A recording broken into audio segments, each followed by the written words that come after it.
Sejam todos bem-vindos ao canal Escola Dominical Brasil. Meu nome é Vanderlei Claudiano. Um forte abraço a todos vocês que se inscreveram no canal, né, que eu encomendei ontem, o canal Os Ponder, né. Tem algumas mensagens aqui. Essa aqui quem escreveu foi a Zéza Vieira. Ela escreveu falando que vai se inscrever no canal, né. Acredito que ela já se inscreveu. A irmã Alcibina Barbosa acompanha a mensagem todos os dias aqui. Ela falou: aula maravilhosa. Já me inscrevi, até amanhã. Muito obrigado. Esse até amanhã é o compromisso de que amanhã nós vamos estar aqui novamente estudando as Escrituras. O estudo das Escrituras aqui são diários. Última mensagem aqui é do Caleu. O Caleu é o rapaz que estava no vídeo, inclusive ontem lá, tá bom? Se vocês não se inscreveram ainda, quem não se inscreveu no canal, tá bom, do Os Ponder, eu vou deixar novamente o link aqui no final da descrição do vídeo. Vai lá. Clica no link, se inscreva lá no canal e deixa uma mensagem lá. O Vanderlei me indicou o canal, tá bom? O Caleu escreveu o seguinte aqui: obrigado por compartilhar o canal. De nada, Caleu. O canal seu é muito relevante, o canal da sua família é muito relevante para a sociedade, tá bom? Então é um prazer poder divulgar aí. Vamos para a mensagem do Vem Segue-me hoje que eu vou compartilhar com vocês. Eu vou compartilhar Números capítulo 21. É um capítulo muito conhecido nas Escrituras. Essa parte aqui, nesse capítulo, os israelitas eles estavam murmurando contra Deus e contra Moisés. E eles falaram muitas coisas ruins, né? Eles falaram: nós temos fastio deste pão vil, que era o maná que Deus descia do céu ali, o alimento, né? Fastio, né? Eu peguei o significado aqui da palavra fastio e significa que sem apetite, repulsa, né? Aversão, repugnância. Eles sentiam tudo isso pelo aquele alimento que Deus dava tão gentilmente para eles, né? Eles não tinham que plantar, não tinha nada, e eles só tinham que ir lá e colher.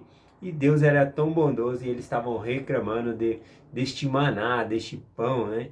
E aí o Senhor, por conta deles se revoltarem contra o Senhor e contra Moisés, então o Senhor deu um castigo àquele povo. Ele mandou muitas serpentes venenosas ali no deserto e começou a picar muitos israelitas, muita gente começou a morrer. E aí quando eles viram que muita gente estava morrendo, eles foram até Moisés e disseram: nós pecamos, Moisés, nós reconhecemos que nós pecamos.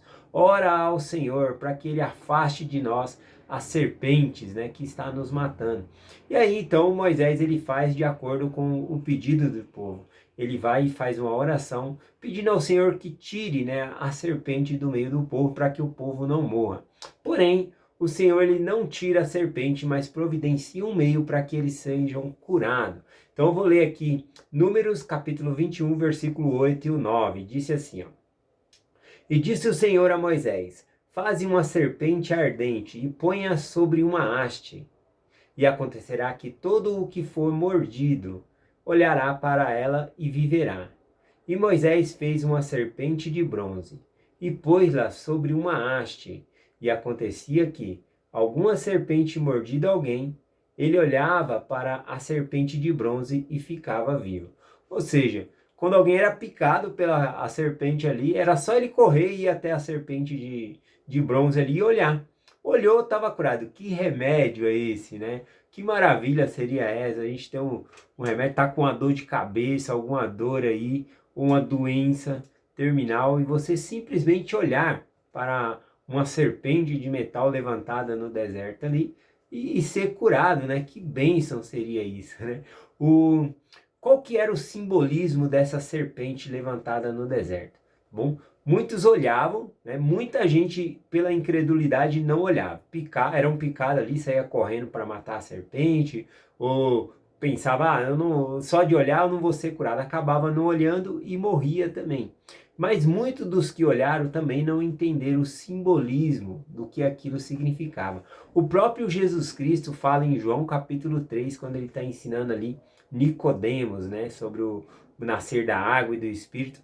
E lá em João 3, versículo 14 e 15, Jesus Cristo diz o seguinte: e como Moisés levantou a serpente no deserto, assim também é necessário que o Filho do Homem seja levantado, para que todo aquele que nele crê não pereça, mas tenha a vida eterna.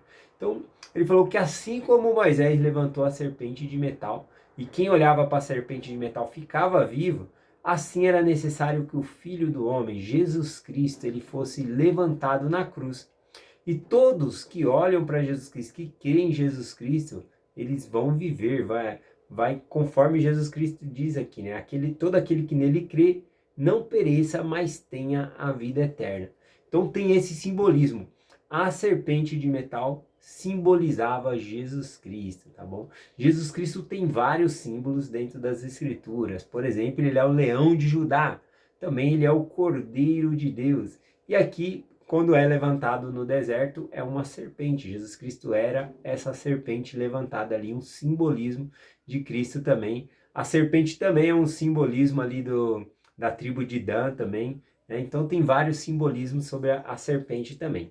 Mas eu quero compartilhar com vocês rapidinho sobre esse simbolismo aqui em 1 Nef, capítulo 17, versículo 41.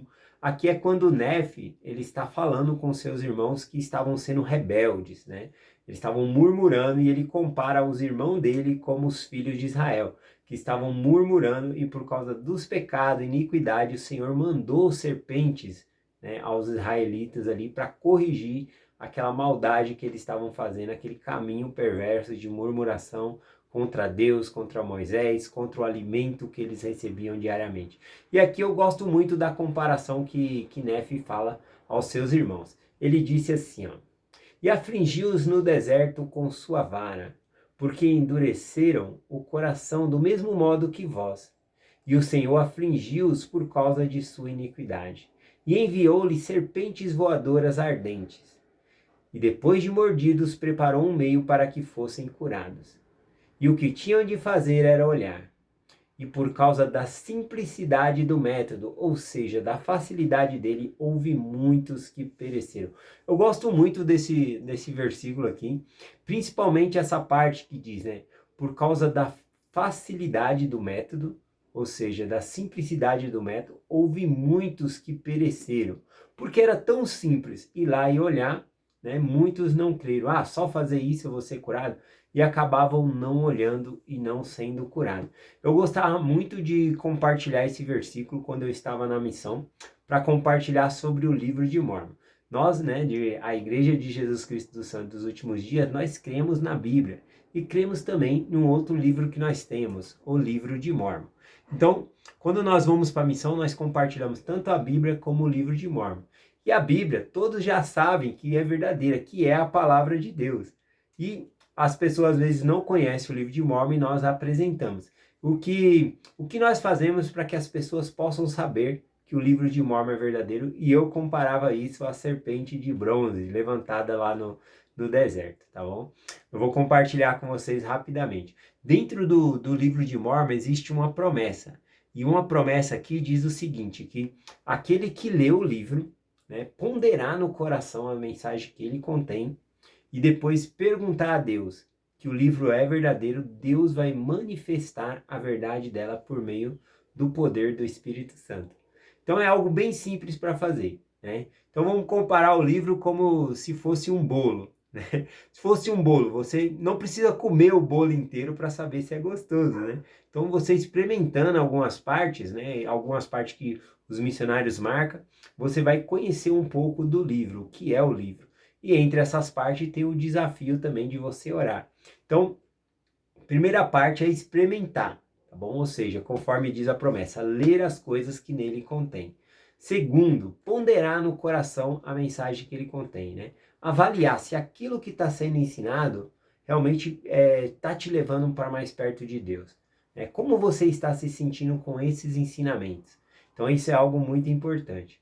E aí tem o terceiro passo. Então, o primeiro é ler, depois pensar, e o terceiro é orar, perguntando diretamente a Deus que o livro ele é verdadeiro.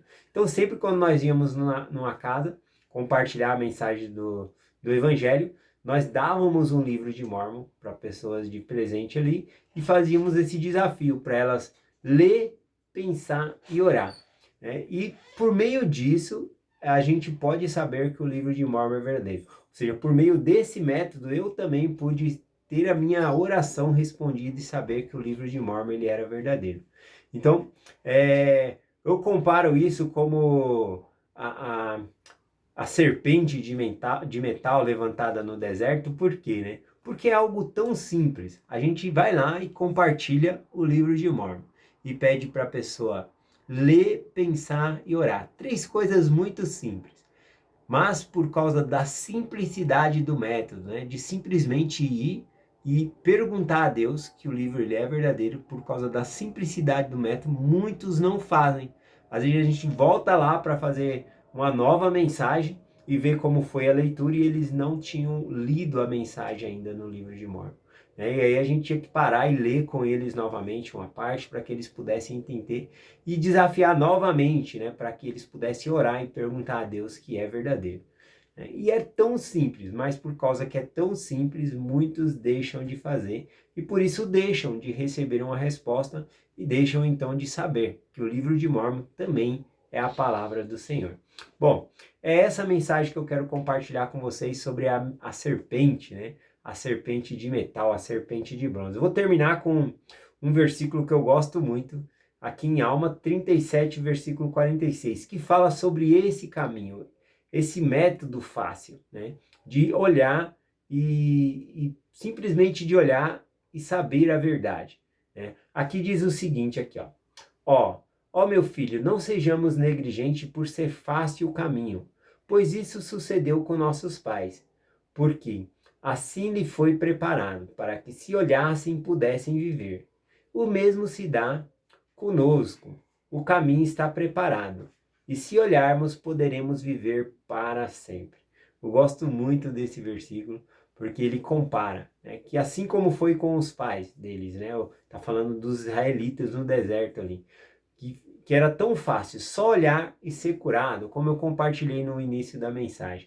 Se você tivesse uma dor de cabeça ou uma doença terminal, se simplesmente você pudesse olhar, né, para a serpente de metal e ser curado, você não olharia, né? Bom, a serpente de metal simbolizada, o próprio Cristo falou, era Jesus Cristo sendo levantado na cruz. Então a serpente representa o próprio Cristo. E se nós olharmos para Cristo, não somente seremos curados das nossas doenças aqui nessa terra, mas teremos a vida eterna, que é o maior de todos os dons que Deus ele pode nos dar. Eu deixo essa mensagem com vocês hoje, em nome de Jesus Cristo. Amém. Até amanhã.